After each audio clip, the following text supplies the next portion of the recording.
Kaya nga nagkaganon. O yun, nireklamo nga lang siya ng ilan sa mga naging biktima ng mga order na yun. Ngayon, harapin niya, sagutin niya. Yun ang beauty of the law. So kung ako ito tamaan din, pagdating ng panahon, isagutin natin. But I would like to tell you very, very never in any point of my career, I feel more comfortable in following orders than this administration. Because in this administration, everything and all the orders that I receive, I believe to be legal. I did my job within the bounds of the law. Binigay ko sa kanila ang lahat ng leeway. Kaya lang, things has to end. Everything, all the leeway was given to him. Para lang magawa ang ultimate objective, which is to just make him ride the plane. Yun lang. Yun lang ang trabaho.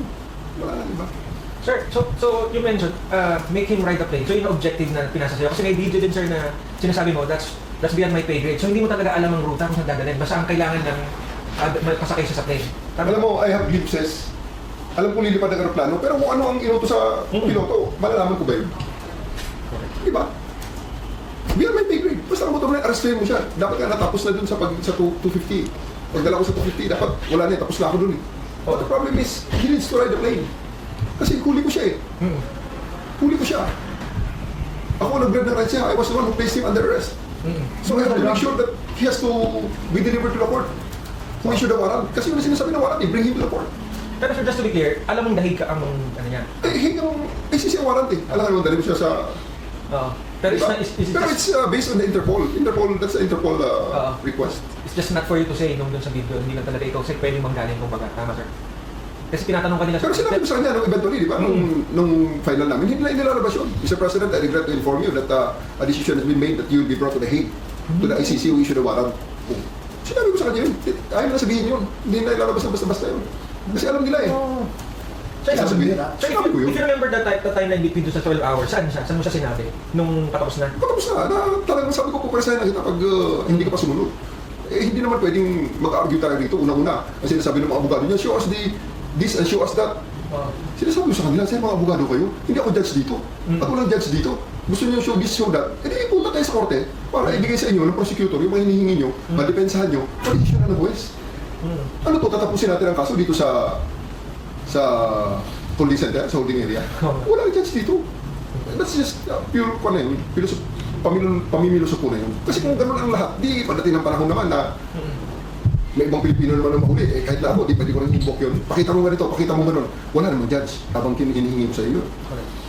So yung pumpersay na kita pag hindi ka sumunod sa akin mo sa are you really ready to bodily carry? Eh, sinimulan ko na yun. Sinasasa ko na si E.S. Mijaldea eh. Alam nila na seryoso na ako. Inulang ko na si E.S. Mijaldea, pinusasan ko. You place him under? Oh yes. Under talaga. So alam nila na ganun mangyayari sa susunod? Seryoso ako. Nakita ko na talaga na pag hindi nila ginawa ito, iisang mangyayari rito. Sasakay ko ang presidente sa aeroplano. Kahit sino pang umarap. Ilang minuto na naka-handcuff si Mijaldea? Madali lang naman. Nakita ko naman kasi, medyo physically, restrained naman siya sa loob ng bus.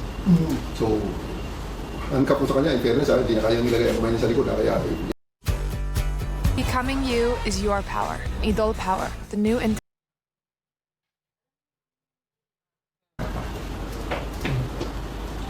Sir, addressing din the elephant in the room, no? Dun sa probably syempre after this one. Are you taking parang, sabi nga siyempre, presidente natin si BBM, but you know, may direct orders pa from you. I haven't talked to the president.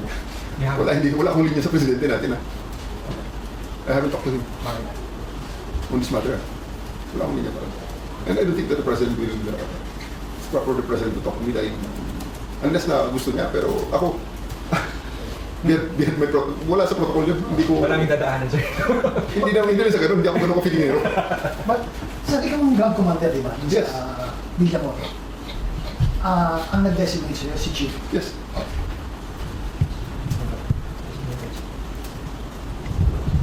So, si Chief, lahat ng nangyayari, alam na. Of course. I have to report to my commander.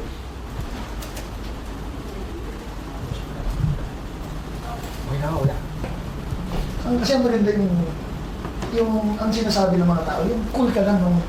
Yeah, diba nagsabi si Presidente na hindi mo ko madadala. Anong eksaktong word niya? Over-my-dead body ba sinabi niya? Yung mga ganun, no? You have to kill me first. Kill me You have to kill me first. Yun ang exact word. Sagot ko naman sa kanya, that is not our intention, Mr. President. It's not our intention. Wala tayong ganun. Kasi yung mga mindset nila, patay na lang agad ang solusyon. Hindi ah. Eh kung ano na mindset nila, together with these enablers, pasensya na kayo, hindi ako kasali. Maraming solusyon, aside from patayan. Okay? Sir, ano mo kay Sen, tulad yung sa anak yung Katie na nakapagbitaw ng mga masasama. Ang mura ka, sir. Di ba nga, kaya nakaganon pa, anong part of the job? O, I've seen worse. I've seen worse. Sa kapal ng, kaya pumapalang balat ko sanay na to sa mura And I'm sure, sir, you understand na, of course, na magkakaroon talaga ng emotion. Of course, it's the part Pagbigyan na natin. Oo. Bata pa yung bata. Marami pa siyang maiintindihan sa mundo ko na din ba? And nothing personal. tapos, binasahan mo ng Miranda rights si Medelley. Ano nangyari sir? Arrestado siya for... Are you going to pursue that case again? Arrestado siya for 1829 for obstruction of justice, no? Pero, well, option ko naman yun kung ituloy or hindi. Sa ngayon, nasa sa kanya rin yan. Gusto niya ituloy namin. Sige, tingnan natin. I have the option actually to present him for inquest nung gabi na yun. Sige, paano lang tayo? Regular filing tayo in the exigency of the situation. Kita naman ng lahat kung anong nangyari. Sabi niya, abogado siya ni former President Duterte. Sige, sakay sa aeroplano. We offered that seat actually. We offered that seat only to him nung nag-refuse na si Hanilet na sumama sa Sa aeroplano? papuntang Hague. Nung mag-refuse si Hanilet, dahil sabi na Hanilet, wala na siyang passport now, which I don't believe also. Wala siyang passport, galing Hong Kong. So, binigyan na namin kay former ES Medelley ang upuan. Kaya hindi rin totoo yun na we refused na pasamahin ng kung sino ang choice na India. Ang choice niya, ang choice namin ang ayaw sumama. Kasi we would have been more comfortable kung sumama si misis niya. Kasi syempre, yun ang nurse niya, yun ang makakalam ng lahat. So, nagpadala kami ng isang doktor, may dalawang nurse. Ang isang nurse doon, amin ang isang nurse, yung nurse niya, yung mismo, personal nurse niya. Oo. At isang si Romy, yung kanyang pinaka-close yung bodyguard. Yun, sir, Si Romy, yung nakaitim, Sa video, yung inanin sa video. talagang umawak sa kanya. Kasi ayaw namin hawakan si former president dahil physically ayaw namin hawakan. Kaya si Romy ang nirequest namin. Sundalo yun, so he's a uniformed authorized, kumbaga. personnel na talagang trusted niya na kumawak sa kanya. Huwag siya bumagsak and everything. So pinasama namin. So may isang slot na natira. It's either si ang first choice namin doon, si Hanilet. Ay sumama. So pili ko na sa abogado. Ano volunteer na si ES Medelley. Pero, Kaya nga, na-delay pa yun. Okay. Kasi nga, nagpalit pa ng manifest. Nagpalit ng manifest dahil ang nakasulat sa manifest si Hanilet. Hindi, ayaw lumipad ng aeroplano, ayaw lumipad ng mga piloto kung hindi tama ang manifest. Kasi nga, lisensya naman nila ang nakataya doon. Unauthorized passenger yun pag nagkataon. Ang gulo. Mga isang oras uli na delay yun. Kasi sir, ano din, nung habang we're following the story, inisip namin, lawyer, the lawyer delaying it. So yan pala ang nangyari. Change of manifest, okay. Other than that, sir, yung mga... Tatlong beses na nag-chase ang manifest. Bakit, sir? Bakit mo Kasi may mga crew rin na, may mga dapat sumama rin na, magulo, napakagulo nung gabi na yun, nung hindi lang napapansin yung subterfuge sa baba. Napakagulo. Kasi ang formality, ang hirap ng pagpalipad ng aeroplano, hindi ganun-ganun ha. Okay. Sir, ito. Hindi yan, parang taxi na pag sumakay, hindi yan, grab na pag pinitindit mo lang, may pagdating ng grab, sakay ka na. Sir, Hindi ah. So sir, itong nangyari kay former president is like, magiging blueprint na to dun sa mga lalabasan pa ng warrant So, anong learning sir, and syempre, hindi naman sa, kahit hindi ikaw sir yung matask to do it, para maging, ano lang din, maging guideline na para hindi maulit yung 12 hours, maging mga 11 hours. So, anong mga parang key notes mo sir, or key points na pwede mong sabihin para to avoid such, kasi this is the first time. We just stick with the law. Alam nila kung abogado mga to, kung gagaling ng mga abogadong to, nag-lecturer ng mga to isipin mo naman sa pituan pa lang ng aeroplano, hinahanapan kami ng warrant. Where's the warrant? Will not come with you without the warrant. Sabi ko nga sa mga abogado doon, Chen, tagal-tagal ko ng pulis na nire-lecturean nyo. Ang tagal-tagal na rin ako nanonood ng mga nakikinig sa inyo habang nire-lecture kayo. Ang dami nababasa ko yan sa mga posters na ginagawa natin. Sa rights of the accused na mga poster na pinalabas mismo ng CHR, pinalabas ng mga human rights groups. Pag umaresto ka ng tao, pag inaresto ka ng pulis, pwedeng hindi dala ng pulis ang warrant mo. Pwede. Sasabihin lang ng pulis kayo, arestado ka, may warrant ka. Nasaan ang warrant? Doon sa istasyon, halika na. That's perfectly legal. Ngayon sasabihin nila, hindi sila sasama pag walang papel na. And we oblige them, ha? As in, lumabas pa yung isang USEC, ha? Yung USEC ng DOJ mismo, lumabas at nagpapalit doon sa airport, nakiusap para, may toto.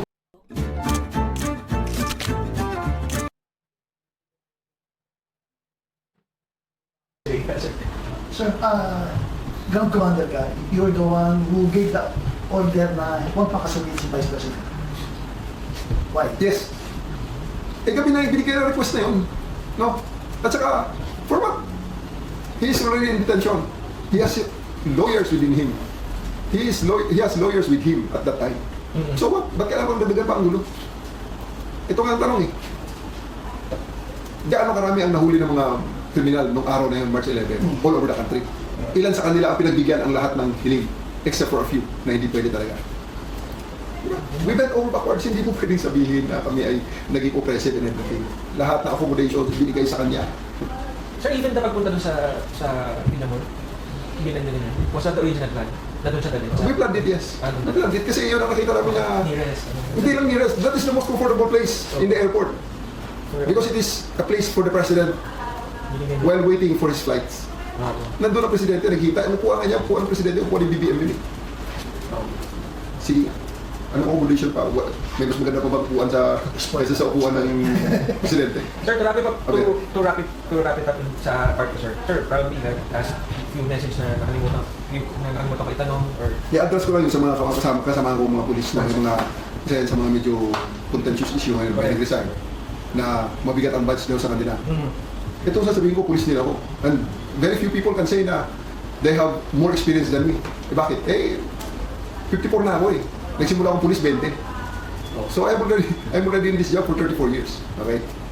Yung mga nag-resign yan, sigurado ako, mas maiksi ang nilang pagpupulis. Okay? Sa ngayon, ako naiintindihan ko mga bata pa ako. Marami ko silang dapat matutunan. No. At yung sinasabi na mabigat dalhin ng badge dahil sumunod sa kung kanino lang. No. We follow the law. We follow the orders. May nagsasabi dyan, I stand with PRRD. Yes. I respect your opinion. Pero you took an oath. Anong sinabi ng oath? At pinamemorize nga yan yung code of professionalism. Diba? Men who take up the profession of arms give up on their own free will and volition. They right, napakaraming rights ang give up namin para sa trabaho ito. What are those rights that we gave up when we took the oath as uniform personnel? To say as we like, to dress as we like, to think it takes but one order for us to do something and uproot us and bring us to another place. Yan ang trabaho ng uniform personnel. Because without that, binigyan mo ako ng baril at wala yung pagtetemper na yon ng civil authorities over the uniform services, anong mangyayari sa atin?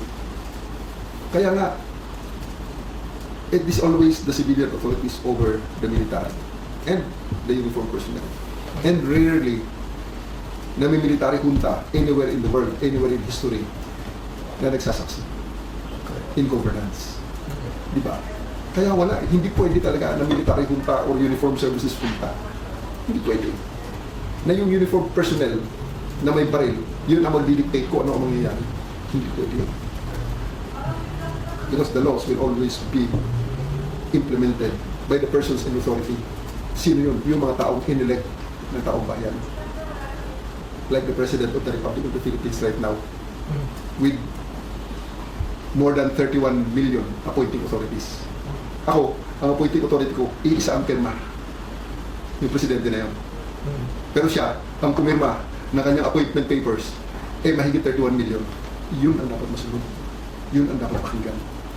Dahil ang 31 million na yun, ang nagbigay sa kanya ng mandato. Kami ay ahente lamang ng authority naman. Kaya nga hindi ko question ang authority ni Duterte na magbigay ng kung ano-anong mga order nung siya presidente. Sinunod din siya. Kaya nga nagkaganon. Yun, nireklamo nga lang siya ng ilan sa mga naging biktima ng mga order na yun. Ngayon, harapin niya, sagutin niya. Yun ang beauty of the law. So kung ako tamaan din, pagdating ng panahon, isagutin natin. But I would like to tell you very, very never in any point of my career, I feel more comfortable in following orders than this administration. because in this administration, everything and all the orders that I receive, I believe to be legal, which I cannot say